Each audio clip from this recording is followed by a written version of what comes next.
What's good, gang? We got us another Midwest safety video. The other one that I just watched, that I dropped last week, bro. I ain't gonna lie to you.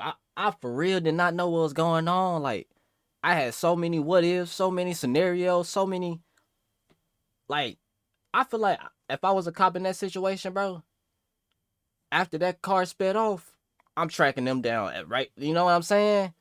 I know y'all seen them people, bro. I know y'all seen that. I know y'all seen that car stop beside the group of people they just pulled over.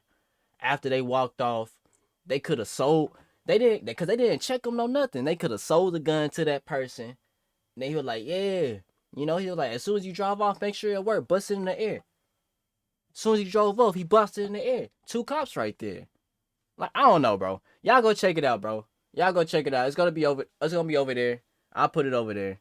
But y'all check it out. It's another Midwest safety body cam video.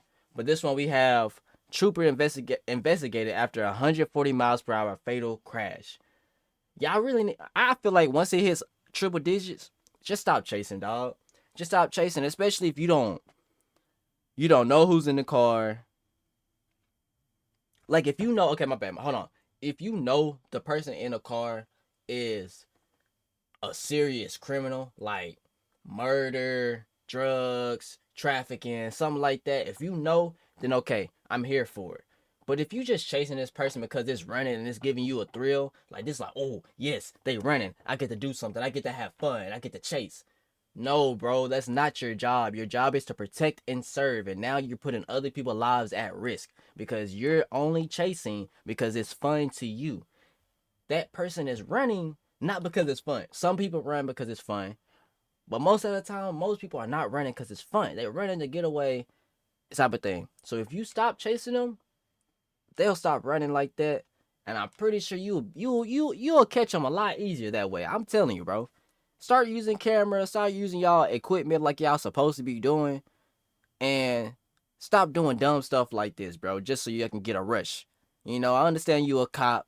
I understand you was probably bullied in school and stuff like that. So now you in a 5.7 Hemi Charger, and you got some, your balls just dropped because you got a badge now and stuff like that. Now, that's not for all cops. There is cool cops out there. Let me just make that clear. There's cool cops out there. But for the type of cops that are dickheads, these are the ones I'm talking about. And I don't know if this is the dude that I'm talking about. But without further ado, because I already made the intro long, let's go ahead and get into it. On December 19th, 2023, officers in Arkansas pursued an individual wanted on several felony warrants across multiple states. What they didn't know is that the day would end in tragedy. Their suspect, Mario Donnell Page, was wanted by a drug task force originating out of Memphis, Tennessee. We had been trying to catch Mario for several months. He's fled from us several months. I had a snitch call me, or a CI, however you choose to put that, call me and tell me Sunday that she had him trying to. I'm gonna let y'all be aware, bro. Even cops calling y'all snitches. So don't go in there giving them information thinking you doing something good, bro. Because even cops are calling y'all snitches, bro. They don't even call y'all CIs. They call y'all snitches. There's nothing benefiting y'all. Unless you actually benefiting from it. Like, say somebody, you not in the lifestyle like that, and somebody comes shoot your crib up. And you got nothing to do with it, and you caught a stray. You know who it is, go tell. Simple like that. But if you in that lifestyle, you are not a CI, bro. You a snitch. To come and pick up money from her. He buys stolen cars. Okay. The girl said, hey, I got $3,000. Can you get me a decent car? It was a setup. Right. All of the charges on Mr. Page are he will come to try to sell you his car. He just hits you in the head, takes your money, and flees. While local officers and bail bondsmen waited for Mario to arrive on scene, they called for the Arkansas State Police to assist, as Mario was considered a flight risk. 2 officers were en route. He pulled up on us. We tried to get him out of the car. He rolled down the window. The minute he saw me, and I took my hood off, I have a hoodie on. I took my hood down and had my credentials hanging on my chest. He sped off and went past your trooper and a detective. Okay. Mario Page almost hit the trooper when he shot out because he never let off the gas. Was that the truck? Spun around. A short drive from Houston. Hold on, what were they in the truck? That's what I'm trying to make sure. If they was in the truck or not. Went code 3 and took off after him. Okay.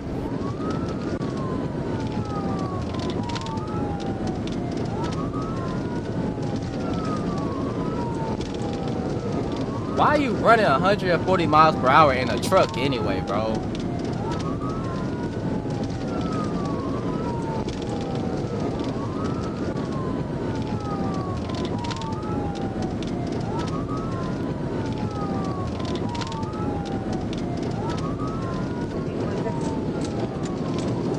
Where everybody at?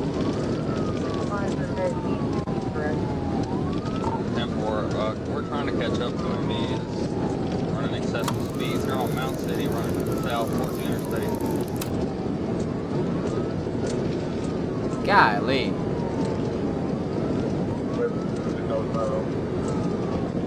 I'm unsure. I'm with a DPF guy, just me and him.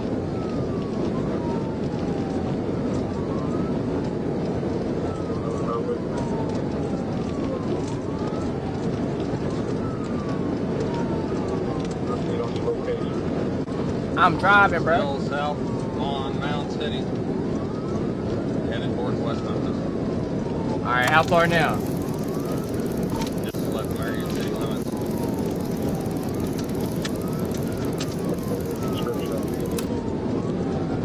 Whoa, hold on. Hold on, bro. Hold on. When they just did it the first time, how far was, bro?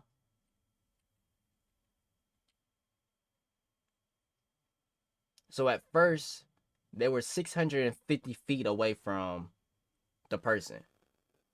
He's going about 123 miles per hour per second. Alright, that's how fast they need to go to catch up with him. Then boom.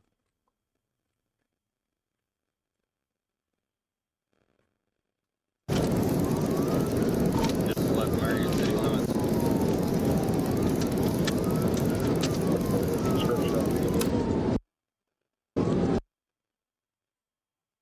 Now, bro, it's 1,000, almost 2,000 feet away, bro. Almost, ain't that a yard? I don't know. Anyways, besides the point. I'm tripping. That is not a yard. Anyways. Bro, like, this don't even make no sense, bro. Y'all on a back road going this fast, bro. It's a white Chevy Impala with tinted windows. Oh, it's a Chevy Impala. It's not a, okay. Paper impact.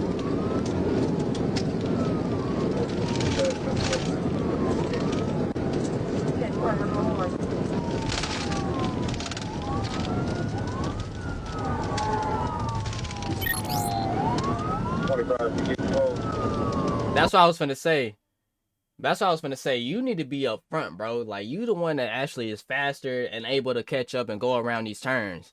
You need to get up there, bro. I'm coming off Davis Street, getting ready to get on board.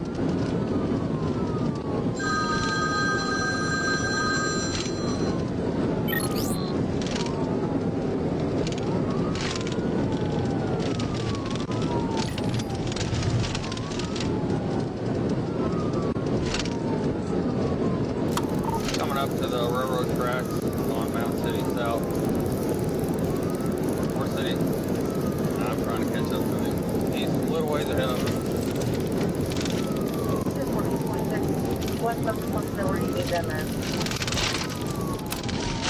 Oh, okay. I'm following now. So this is how fast they're going. Bro, they're traveling. They are traveling. Bro, they are traveling. Hold on.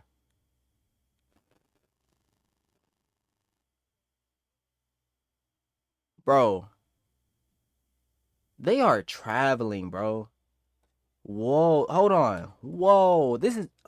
We're probably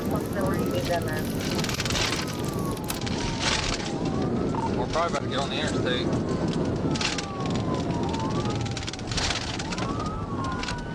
That truck. But I say the truck did not see them coming, bro. Like, come on, dog.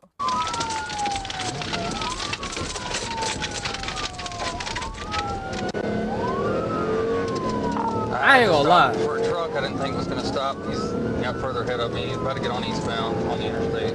I ain't gonna lie. Bro in that Impala got a wheel. Bro got that wheel. I ain't gonna lie to you.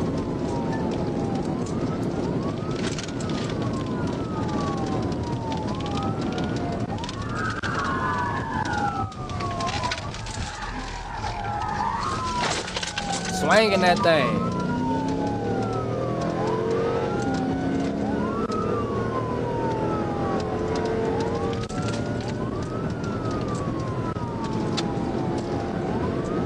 He's passing on the shoulder, 282 eastbound. Still about a quarter mile ahead of me. 282 eastbound.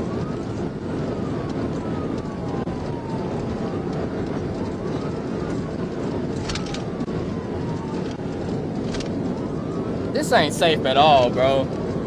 I'm definitely safe. Like, I understand this is somebody y'all need to catch now, but this ain't safe at all.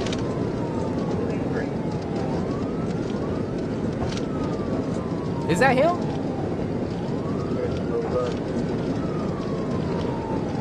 Good, they're down.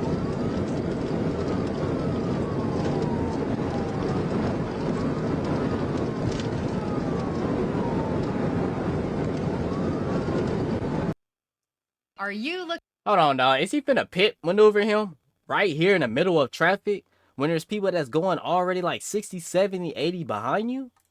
I'm tripping. I clicked the wrong screen. But hold on. I know he not finna try to pit him right here, bro.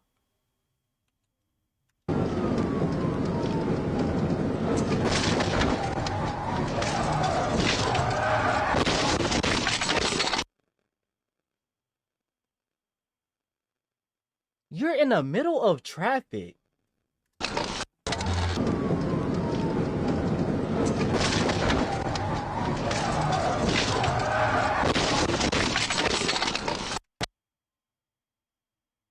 Like, what did you expect that was gonna happen, bro?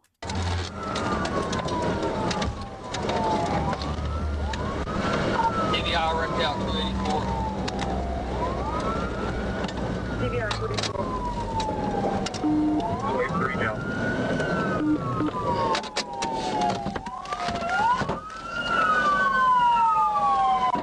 There's multiple units on scene. We doing film takedown. We're not getting a response right now. Not a response. 10-4, West Memphis has first responders in the EMS tent. According to police reports, trailing officers pulled over and quickly ordered Mario at gunpoint to leave the vehicle. After they continually received no response, officers approached. The secondary officer details this scene in a... What do you think you're gonna get a response out of this, bro? Like, look at the car, bro. Hold on, I ain't finna cut him off. I'm gonna let him talk, bro. I'm gonna let him talk. Continually received no response, officers approached. The secondary officer details this scene in a post-incident interview. Came along the driver's side of the car because it was resting on its roof. Was able to bust the driver's side rear window. Of course, it had the side curtain airbag, at which time I took a knife to cut the airbag so that we could see into the vehicle, at which time I found a black male. Lower half of his body was in the front driver's seat, in between the passenger and driver's seat, with his upper torso in the back. His arms were crossed. His chest wasn't responsive, kind of gasping for air. Eyes were not open. It was just like a, in my 30 years, I call it a death rattle. Okay. It's that last gasp breath. This time EMS arrived. He actually went in the vehicle, and I believe he was the one that checked to see if he had a pulse and all that. And he advised he did not have a pulse. Paramedic advised he don't have a pulse. And it's the Mario fact that was pronounced dead at the scene shortly. hold on, God. Hold on, man. Hold on. It's the fact that police officers have the ability to fuck up your life, but they don't have the ability to give you medical services. You get what I'm saying? Like, they can do this and hit your car, and whatever happens, happens, you know? If you run it, that's your fault, basically. But now, when you at life-threatening, like, situation because of that, it's like, oh, well, now we gotta wait for the medical team to get here. What? Now, say for example, instead of an 18-wheeler that they just crashed into, they crashed into that van right there with 4 kids inside and a mom, right? Now they're injured. Now they're critically injured.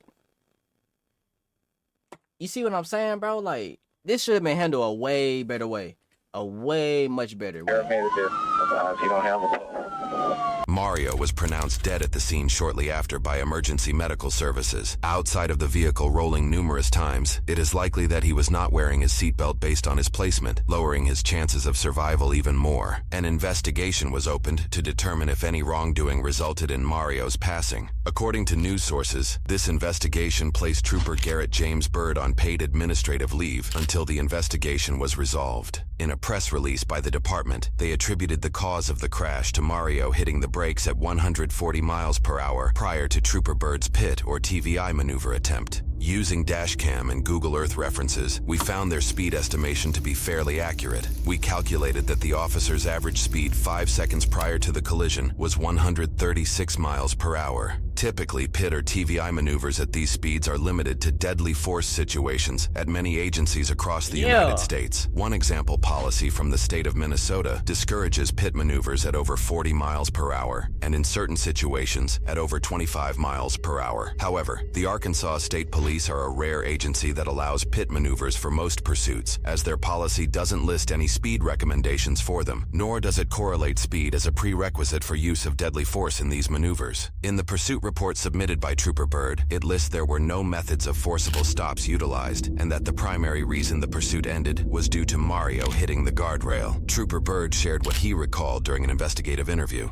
All right, it's Friday, December 22nd, 2023, and I'm at the Crittenden County Sheriff's Office Dispatch Center with Trooper James Byrd and his attorney, Russell Wood. I went back in over towards the left lane, which he was still in, to attempt to perform a tactical vehicle intervention or TVI, and I don't know if he anticipated what was coming and was just trying to get me off of him, or he was intentionally trying to wreck me. But the suspect slammed on the brakes, and it's like when he did, the vehicle veered right, and I was still kind of right there beside him, and it collected me, and it caused a collision. We both veered right, made sure that we had fire and EMS en route to assist.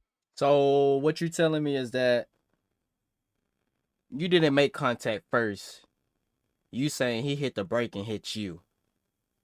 The suspect, they informed me that they weren't getting any response out of him. There was plenty of help there, waiting on fire and EMS, and I went to check on the truck driver, make sure he was okay. Oh! But I say, because you did cause the accident with the truck driver, so what we going to do about that? You know what I'm saying? What we going to do about that part? The day after the incident, various news organizations obtained this highway camera footage pertaining to the crash and criticized the police department's telling of the events, indicating that the crash was caused by a TVI attempt and not by Mario hitting the brakes. However, in the dash cam footage we obtained, it does appear that Mario brakes just before the collision. According to news sources, if this crash is ruled as a result of a TVI, Mario's death would be the 4th Arkansas TVI fatality of that year. As the public debates the safety and effectiveness surrounding TVIs, Arkansas State Police Director Colonel Mike Hagar shared his reasons on their use. We're not gonna just hope that they're not gonna hit someone, that they're not gonna kill your family, that they're not gonna kill my family. We've seen that happen, unfortunately. This is not theory. We know what's gonna happen the longer we let that go on. So the reason we believe it is the best tactic is because it's the most immediate tactic to bring that pursuit to a conclusion. We don't. Yeah, but at the same time, if you just don't pursue it at that speed and do it a different way, like, all right, I don't know, gang. I don't know. Basically, I feel like this should be a better way. I'm not against pit maneuvers. But above 80 miles per hour, gang, on a busy highway is crazy. I'm not even gonna lie to you. Don't want anyone to be killed, but at the end of the day, we are always going to maintain that clear priority of life, which is the innocent public, then the law enforcement, then the... Okay, the innocent public who just got hit from what y'all caused. You know what I'm saying? He got hit from what y'all caused. Suspects, 2 weeks after the incident. And so now, even if he's not aggressive, or they automatically get aggressive because they're running. So now your life is more important than theirs. I don't know how that's supposed to, like, How do you value your life more than something? You know. The investigative report indicates officials received a letter from the state prosecuting attorney, Sonia Haygood of the 2nd Judicial District. The letter stated no charges would be pursued against Trooper Byrd and gave authority to close the use of force review as justified, specifically spelling out that Mario caused the crash and that Trooper Byrd did not complete a TVI. Now, the PIT maneuver, short for Precision Immobilization Technique, or Tactical Vehicle Intervention, has been used by law enforcement since the 1980s. And although using it comes with much controversy, in my opinion, I do believe it's a great tool used by police to catch fleeing criminals. It is. When these officers are close to the fleeing vehicle, think about the courageous actions it takes to do this, because the police officer is putting his safety and possibly his life on the line to keep the public safe. And many highway patrol officers and state troopers do use the PIT maneuver. And whether you agree or disagree, at the end of the day, it's the fleeing vehicle that initiated this entire interaction to begin with. So we start out today learning that the Arkansas police are looking for a male who's wanted on multiple felonies. Make no mistake about it, many times when these criminals know that they're wanted, they're not going to go quietly to prison. And keep in mind that these agencies have been trying to catch this male for a few months now, so the male is probably getting desperate. But when the bondsman and local police locate the male, he speeds off, nearly hitting an Arkansas state trooper. So we do see the disrespect for the law and the disregard for human life that he's displaying. And now police are in pursuit of this guy, and he's traveling at dangerously high speeds. And at this point, we see the marked vehicle become the lead vehicle. And that, of course, so the public and other police vehicles can identify what's going on and travel safely during these pursuits. And as this pursuit enters the interstate, we see much more traffic. And this is where the danger increases. And this is why balancing the safety of the public versus capturing this dangerous felon is difficult. Because police do want to catch this guy, but catching him without injuries to anyone is the objective. But then the officer chooses to make his move. He approaches the suspect's vehicle on the right side and he attempts the pit maneuver. And it does appear that he immediately straightened out his wheel, but he did have a tractor trailer in front of him. So that, coupled with the speeds that they were traveling at, is what I believe caused him to crash into the right side of the trailer. And this was hard to watch because... But that's my thing right there, bro. Like, there's literally, you just passed a car. Like, look, hold on, bro. Hold on, bro. Okay, so look. Boom. Right here, right? So chooses to That's make his car. move. He approaches the suspect's vehicle on the right One side car. and he attempts the pit maneuver. And it does appear that he Two immediately car. straightened... As soon as he passes the second car, don't get me wrong, yes, they probably already slowing down. But as soon as he passes the second car, hold on, let me look. He approaches the suspect's vehicle on the right side and he attempts the pit maneuver. Boom. I'm gonna just say this car is probably like about to be lined up with this cone right here. And it does okay. So now it's about to be lined up with appear that. that It's not even at this cone yet. So boom. he immediately One cone, two cone. straight... We haven't passed 3 or 4 cones and he's already in front of this car. These cones are basically almost placed car distance apart. So he's not even a full 2 to 3 cars away from him and he's already turning into his lane, finna do this. Boom. straightened out his wheel, but he did have a tractor trailer. By the time he did it, he probably about like 7 cars ahead. So that's still good. But now he's only 6 cars behind the trailer in front of him. And he's going 140 miles per hour. Or 120, 110. Regardless, that 110 is going to get him behind that trailer in less than 2 seconds. In front of him. So boom. He already hit his brakes. He hit his brakes, honestly. That car, honestly, probably saved that cop life. Honestly. Coupled with the speeds that they were traveling at, is what I believe caused him to crash into the right side of the trailer. And this was hard to watch because then we see the suspect's vehicle enter the right lane, go through the guardrail, and come to rest on its roof. Now lastly, after seeing this, of course, many of us will have an opinion, but we have to remember nothing about a police officer's duties can be predicted. But with that being said, there were certain decisions that the suspect made that brought him to this conclusion. And unfortunately, those decisions brought him to this tragic end. But the Arkansas State Trooper was just doing what he was trained to do, and that's protecting the public. And that's where we gotta agree to disagree. Cause don't get me wrong, yes, you gotta do your job. There's a job you gotta do, and you gotta get it done to protect the public. But at the same time, we can't put all the blame on criminals, because if the criminal didn't do the criminal stuff, then the cop wouldn't have to do the cop stuff to make sure. You see what I'm saying? But I don't know, gang. I feel like this need to be better communication, better cameras, something. We need to do something better, because I'm more so talking about the innocent lives that they just put at risk with that one crash. The innocent lives they just put at risk.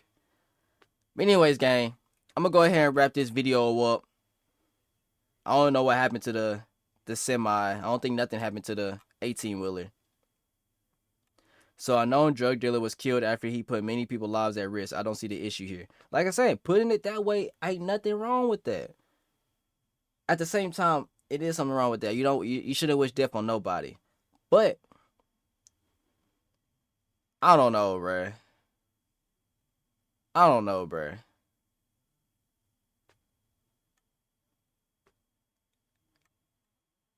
I don't know, bruh. Just